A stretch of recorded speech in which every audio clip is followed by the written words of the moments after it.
being too cautious because now you can't run any offense at all. Still want to attack. We'll see how they attack him here. That one covers 24 yards. It's a first down.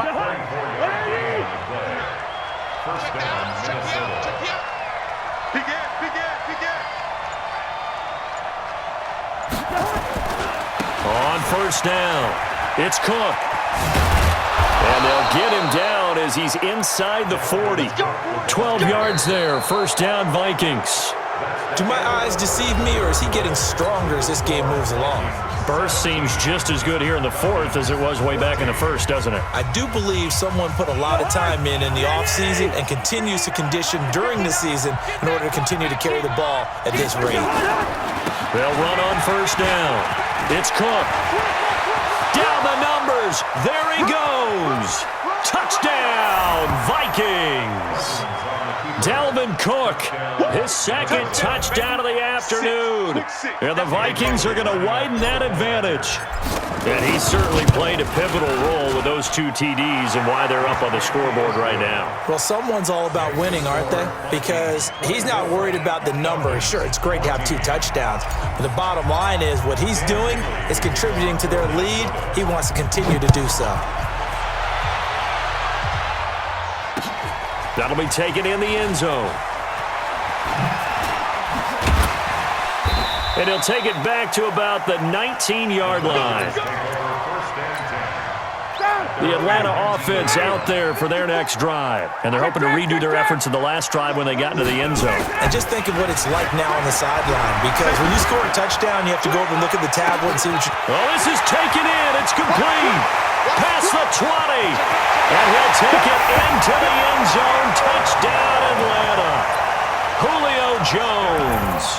81 yards. As they are now just an extra point away from making this a 3-point game.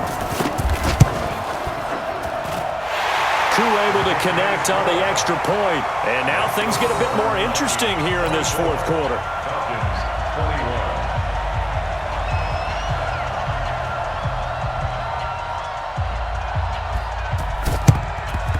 And the Vikings able to recover. The hands team does its job. Well, fourth quarter, they felt like they needed the football back. Unfortunately, they couldn't get it. And I know we brought analytics into the game, and someone has said here that the data says that when a team's expecting an onside kick, 80% of the time, the team expecting it, they do actually recover the ball, which is what we saw here. I just wonder if that number is much more of a anecdotal type of a number, kind of like when the coaches tell us, well, when you score on special teams, 93% of the time you win the game. I'm still waiting to see that number is empirical. On 2nd and 9, Cousins. And this is Cook with the grab. 20. Slips past him. Where'd he go? A big play there on the catch and run. 42 yards. Tell you what, partner, you get the football in his hands, just give him a little bit of open space. As we just saw, he can make you pay. And he wasn't the top option there, but check down turned into first down and then some.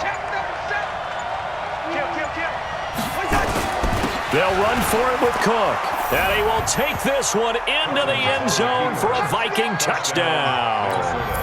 Taking it in from a yard out. And the Vikings are going to widen that advantage.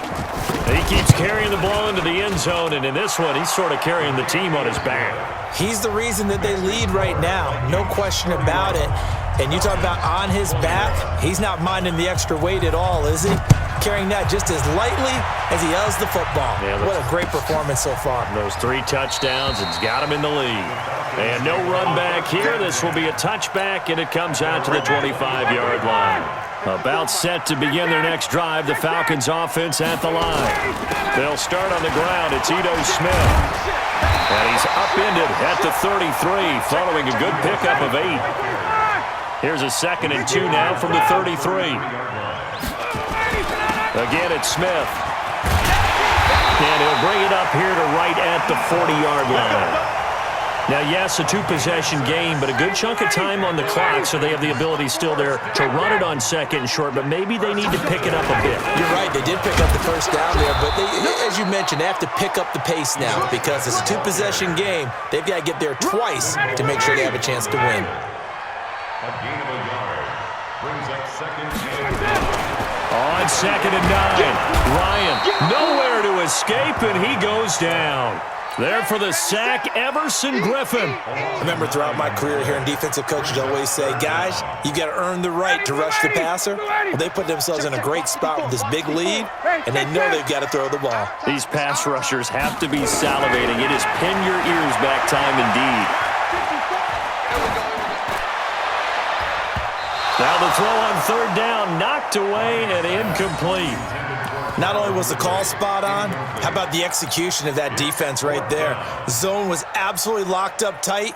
He was trying to force it in there on 3rd down. But if there's a time to force it, he felt like he needed to make a play, right? Yeah, exactly right. 3rd down, you got to try and find something. There's nothing available there for him. Now they go for it on 4th, but this one is going to wind up incomplete. Dan Quinn's guys unable to come through there on 4th down. And the Vikings, they have the football now in excellent field position. From the 32 now, here's 1st and 10. Check it back, check it back. They run, Cook. And he's going to get this down near the 20-yard line. It's a gain of 11 as the Vikings pick up the first.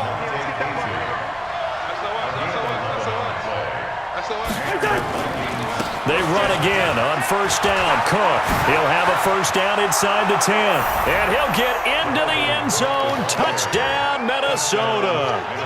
A 21-yard touchdown run. And the Vikings are going to widen that advantage. And that rushing touchdown, his 4th, puts him just one shy of the NFL record in a single game. And we all know he would love to get to that record and even beyond it, but he doesn't need to in order to impress in this one, does he? What a performance. What an absolute great game that he's had here in this one. That's fielded in the end zone. And he'll be brought down at the 23, make it the 24-yard line. The Atlanta offense out there for their next drive. And last time, went for it on 4th, didn't get it. We'll see if they can pick themselves up off the mat and do better this go-around. Sometimes I have this vision of coaches writing notes to themselves before a game, and sometimes that note says, be aggressive, stay aggressive. Maybe that's what we saw in the last possession. Yeah, they were very aggressive. This time, will it result in points? We'll find out. Fights forward for only about a yard up to the 21. Not the start to the drive they were hoping for. That run doesn't get them much at all. No, not at all. That leaves them with 3rd and long, which means you got to dial up something pretty good. Think your best player with a play that he likes to run best. And it's hauled in by Austin Hooper. And he takes us up to the 40-yard line before being corralled. Now the Falcons going to use one of their timeouts. It's just their first. They'll be down to 2 remaining as we step aside here in the 4th quarter. Here's Ryan. Looking downfield for Jones. And that is incomplete. Showed off the arm strength there, but to no avail. 2nd down. So 2nd down and 10. Once again, they'll go from the 40. To throw again. Ryan. And he can't escape the pressure. Ryan goes down. We've been around this league for a while, and many coaches never pull their starting quarterback, almost no matter the situation. In this case, though, I think he's got to make a decision. He's taking a pretty good beating out there. Yeah, and with the deficit, maybe not wanting to risk an injury. He's going to let it fly. Down under 2 minutes to go in this football game.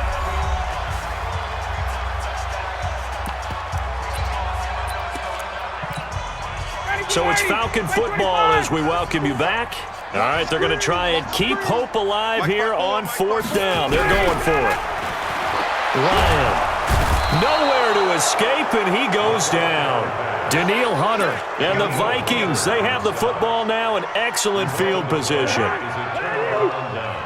remember me? You remember me? Hey, 382, last 50. Cousins here to throw, looking for the end zone. And it'll be intercepted. Isaiah Oliver with the INT. Well, Charles, he's thrown 5 picks in a game before, and right now, after that one, he's standing on number 4. And right now, your defensive coordinator is asking the offensive coordinator, can you do anything to slow this down? Because my guys have to keep running back out on the field. So play calling may come into it a little bit, maybe run the ball a little bit more, but a lot of it depends on the scoreboard. They may have to keep throwing it. They're throwing to start the drive, but that one incomplete. After the incompletion, here's 2nd and 10 from the 20. Throwing again, Ryan. And now here is another interception. Picked off by Harrison Smith. And he's going to score. It's a Viking touchdown.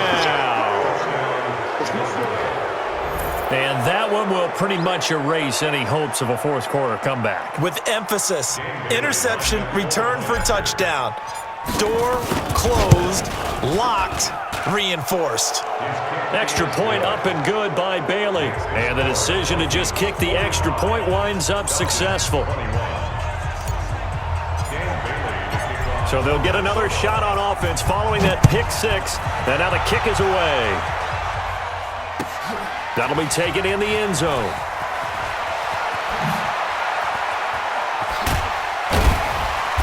And he'll take this up past the 20 and down at the 22-yard line. About set to begin their next drive. The Falcons offense at the line. They're down big here late. I don't know. You just one last drive here for pride. Some people like to do that. I remember playing for a guy that threw down huge, and someone said, "Coach, what do you want to call?" He just waved a hand like, "Who cares? Let's get out of here and do something some other time." But some teams like to do something at the end to feel a little bit better as they continue to move forward. Yeah, probably just want to put this one behind them. Here's Ryan to throw. Now a desperation throw deep downfield. And this is taken in at the 5. And he is into the end zone for a Falcon touchdown. Calvin Ridley, 52 yards. And the Falcons get a bit closer. Out of the gun, it's Ryan. And that's going to be knocked away in the end zone. It's incomplete. Protection was great. He had time to set up a campsite. But in the secondary, though, they were ready. And I think that in most places on the field, if you have that much time to throw the ball, someone's going to shake free and you'll find an open receiver. But condensed near the goal line on a 2-point conversion, all that exit, there's not any extra field. So it kind of closes in on them, and that allows you to cover a little bit better.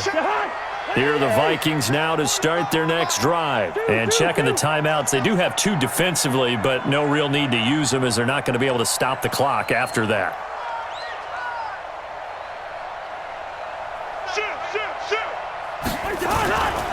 Here's Cook as they begin on the ground. And they'll get him down after a pickup of 8, 2nd and 2. The Vikings going to signal for the first of their timeouts. It's just their first. They've got 2 more to use here in the final stages.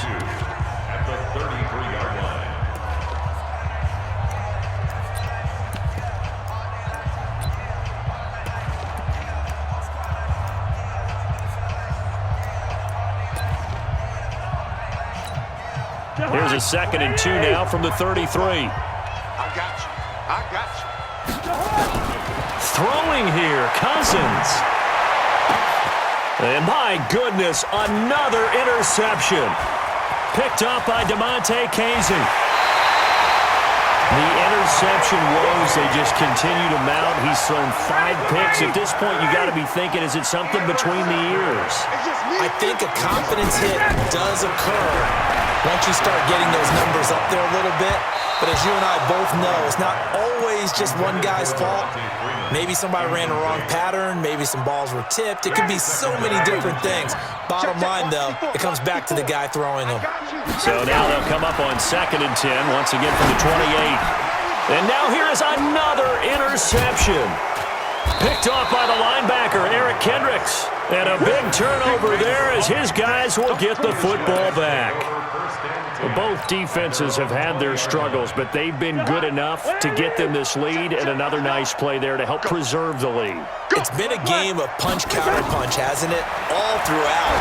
But this time, the big swing was taken, and it got his man complete. The 20. And he will score. Touchdown, Vikings. Olabisi Johnson.